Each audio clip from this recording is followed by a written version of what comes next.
살롬, 함께 떠나는 성경 여행 제26과 제국 변동의 밑그림 그 두 번째 시간을 시작하도록 하겠습니다. 지난주의 내용을 정리를 해보면 느부갓네살의 꿈을 해석해주는 다니엘의 모습까지 우리가 살펴보았습니다. 오늘은 그 두 번째 시간으로 이 다니엘은 꿈만 해석해 준 것이 아니라 바로 다니엘서 5장 1절에서 5절에 이런 일이 발생을 합니다. 벨사살 왕이 그의 귀족 1000명을 위하여 큰 잔치를 베풀고 그 1000명 앞에서 술을 마시니라.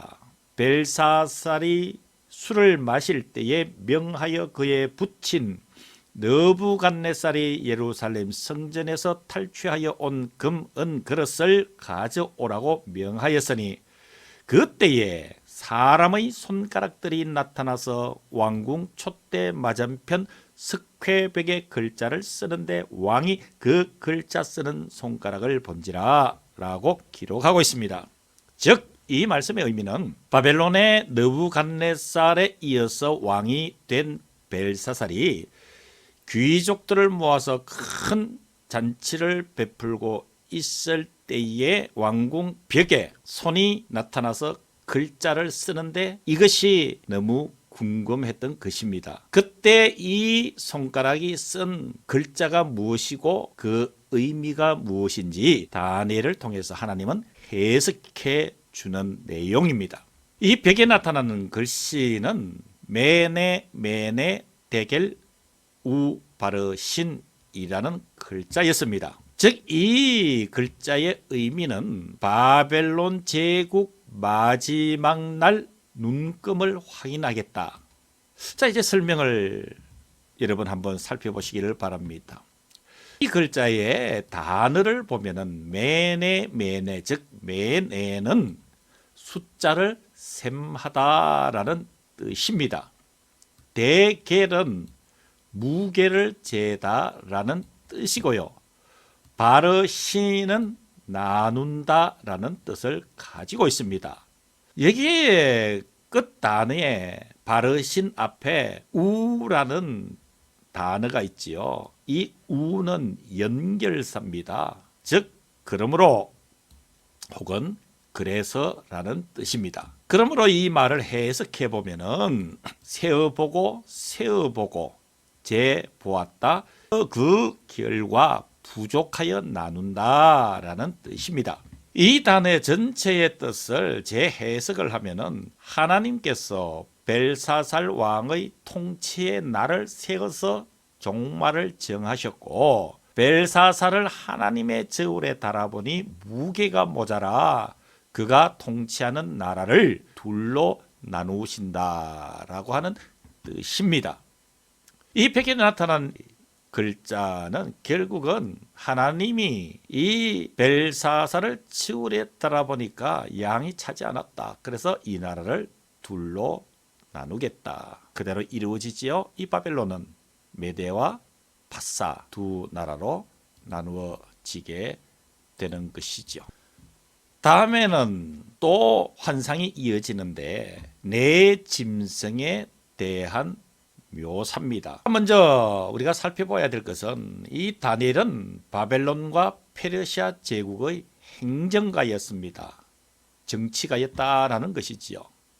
그리고 또 한면으로는 이 제국의 미래를 계획하시는 하나님의 뜻을 대언하는 선지자였습니다. 내 짐승에 대한 묘사는 현재 그리고 미래에 나타날 제국들인 바벨론, 메대와 페르시아, 헬라 제국 그리고 로마 제국을 상징합니다.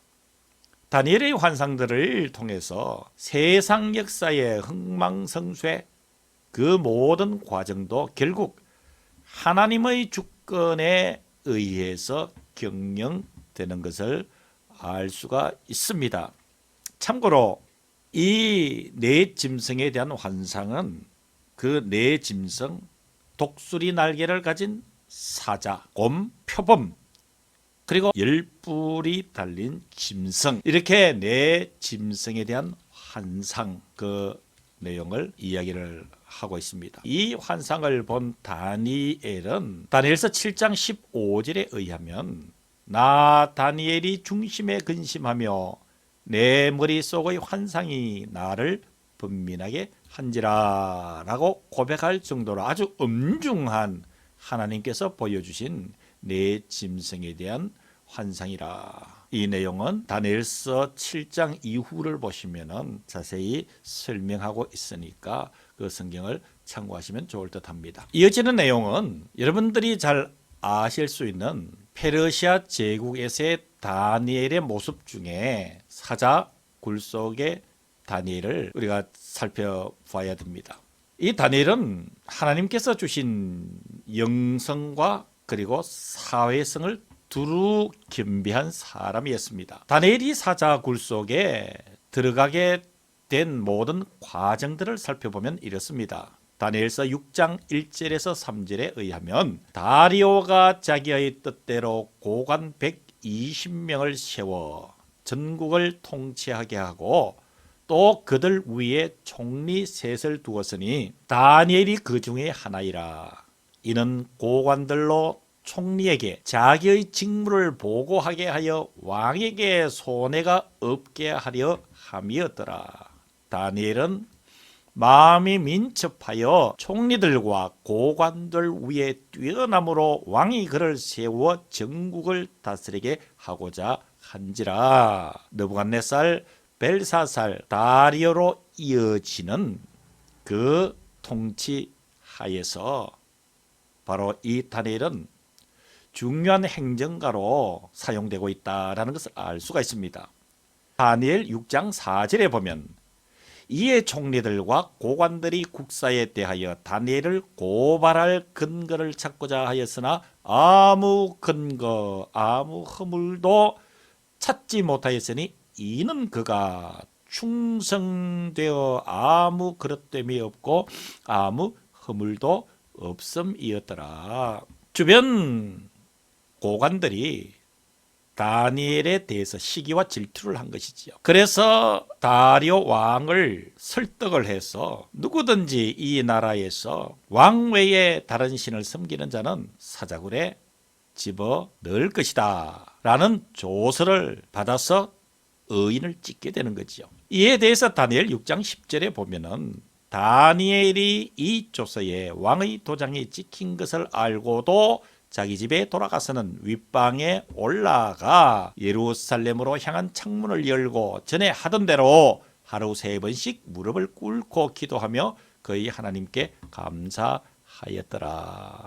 결국 이 다니엘은 왕의 조서의 내용처럼 사자굴 속에 던져지게 된다 라는 내용. 구태여 상세하게 설명드리지 않아도 이 말씀은 워낙 유명한 말씀이기 때문에 여러분들이 잘 이해하시리라 믿고 26과 제국 변동의 밑그림 두 번째 시간 여기서 마무리하고 다음 주에 세 번째 시간을 통해서 우리 함께 만나 성경 여행을 이어가도록 하겠습니다. 수고하셨습니다. 살롬.